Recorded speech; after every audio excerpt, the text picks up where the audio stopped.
Sejam todos bem-vindos ao canal Companheiros da Luz. Leitura e estudo do livro O Consolador. Obra ditada pelo Espírito Emmanuel ao médium Chico Xavier. Exame da segunda parte, denominada Filosofia. Perguntas de números 211 a 217. Iniciemos então a leitura do questionário de subtítulo. Terceiro, Cultura. Item, Personalidade. Pergunta 211. Como compreender a noção de personalidade? Emmanuel. A compreensão da personalidade no mundo vem sendo muito desviada de seus legítimos valores pelos espíritos excêntricos, altamente preocupados em se destacarem no vasto mundo das letras. Entendem muitos que ter personalidade é possuir espírito de rebeldia e de contradição na palavra, sempre pronta a criticar os outros, no esquecimento de sua própria situação. Outros entendem que o homem de personalidade deve sair mundo afora, buscando posições de notoriedade em falsos triunfos, porquanto exigem o ouvido pleno dos mais sagrados deveres do coração. Poucos se lembraram dos bens da humildade e da renúncia, para a verdadeira edificação pessoal do homem, porque, para a esfera da espiritualidade pura, a conquista da iluminação íntima vale tudo, considerando que todas as expressões da personalidade prejudicial e inquieta do homem terrestre passarão com o tempo, quando a morte implacável houver descerrado a visão real da criatura. Pergunta 212. O homem sem grandes possibilidades intelectuais é sempre um homem medíocre? Emmanuel. O conceito da mediocridade modifica-se no plano de nossas conquistas universalistas, depois das transições da morte. Aí no mundo, costumais entronizar o escritor que enganou o público, o político que ultrajou o direito, o capitalista que se enriqueceu sem escrúpulos de consciência, colocados na galeria dos homens superiores. Exaltando-lhes os méritos individuais com extravagâncias louva-minheiras, muito falais em mediocridade, em rebanho, em rotina, em personalidade superior. Para nós a virtude da resignação dos pais de família, criteriosos e abnegados, no extenso rebanho de atividades rotineiras da existência terrestre, não se compara em grandeza com os dotes de espírito do intelectual, que gesticula desesperado de uma tribuna, sem qualquer edificação séria, ou que se emaranha em confusões palavrosas na esfera literária. Sem a preocupação sincera de aprender com os exemplos da vida. O trabalhador que passa a vida inteira trabalhando ao sol no amanho da terra, fabricando o pão saboroso da vida, tem mais valor para Deus que os artistas de inteligência viciada, que outra coisa não fazem senão perturbar a marcha divina das suas leis. Vede, portanto, que a expressão de intelectualidade vale muito, mas não pode prescindir dos valores do sentimento em sua essência sublime, compreendendo-se, afinal, que o homem medíocre não é o trabalhador das lides terrestres, amoroso de suas realizações do lar e do sagrado cumprimento de seus deveres, sobre cuja abnegação erigiu-se a organização maravilhosa do patrimônio mundano. Pergunta 213.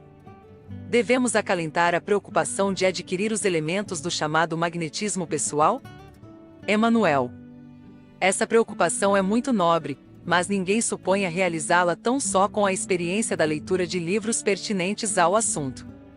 Não são poucos os que buscam essa literatura, desejosos de fórmulas mágicas no caminho do menor esforço. Todavia, o que é indispensável salientar é que nenhum estudioso pode conquistar simpatia, sem que haja transformado o coração em manancial de bondade espontânea e sincera. Na vida não basta saber, é imprescindível compreender. Os livros ensinam, mas só o esforço próprio aperfeiçoa a alma para a grande e abençoada compreensão. Esquecei a conquista fácil, a operação mecânica, injustificáveis nas edificações espirituais, e volvei a atenção e o pensamento para o vosso próprio mundo interior. Muita coisa aí se tem a fazer e, nesse bom trabalho, a alma se ilumina, naturalmente, aclarando o caminho de seus irmãos. Pergunta 214. Como interpretar os impulsos daqueles que acreditam na influência dos chamados talismãs da felicidade pessoal? Emmanuel. Criaturas a que, para manter sua energia espiritual sempre ativa, precisam concentrar a atenção em algum objeto tangível, visando os estados sugestivos indispensáveis às suas realizações, como esses crentes que não prescindem de imagens e símbolos materiais, para admitir a eficácia de suas preces. Ficais certos, porém, de que o talismã para a felicidade pessoal, definitiva, se constitui de um bom coração sempre afeito à harmonia, à humildade e ao amor, no integral cumprimento dos desígnios de Deus. Pergunta 215. Os chamados homens de sorte são guiados pelos espíritos amigos? Emanuel. Aquilo que convencionastes apelidar sorte representa uma situação natural no mapa de serviços do espírito reencarnado, sem que haja necessidade de admitirdes a intervenção do plano invisível na execução das experiências pessoais.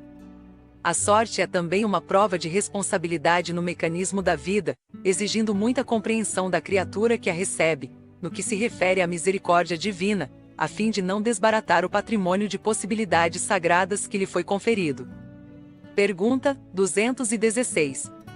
O amor próprio, o brio, o caráter, a honra, são atitudes que a sociedade humana reclama da personalidade. Como proceder em tal caso, quando os fatos colidem com os nossos conhecimentos evangélicos? Emanuel. O círculo social exige semelhantes atitudes da personalidade, e contudo, essa mesma sociedade ainda não soube entendê-las, senão pela pauta das suas convenções, quando o amor próprio, o brio, o caráter e a honra deveriam ser traços do aperfeiçoamento espiritual e nunca demonstrações de egoísmo, de vaidade e orgulho, quais se manifestam comumente na Terra. Quando o homem se cristianizar, compreendendo essas posições morais no seu verdadeiro prisma, não mais se verificará qualquer colisão entre os acontecimentos da existência comum e os seus conhecimentos do Evangelho, porquanto seu esforço será sempre o da cooperação sincera a favor do reerguimento e da elevação espiritual dos semelhantes. Pergunta 217. Qual o modo mais fácil de levar a efeito a vigilância pessoal, para evitar a queda em tentações? Emanuel. A maneira mais simples é a de cada um estabelecer um tribunal de autocrítica, em consciência própria, procedendo para com outrem, na mesma conduta de retidão que deseja da ação alheia para consigo próprio. Chegamos ao final da leitura deste questionário. Não percam a leitura do próximo de subtítulo. Segunda parte, Filosofia. 4. Iluminação. Item, Necessidade. Obrigado por apoiarem nosso canal. Curtam, comentem, façam a sua inscrição e compartilhem. Boa reflexão e que Jesus abençoe a todos. Deus, Cristo e caridade.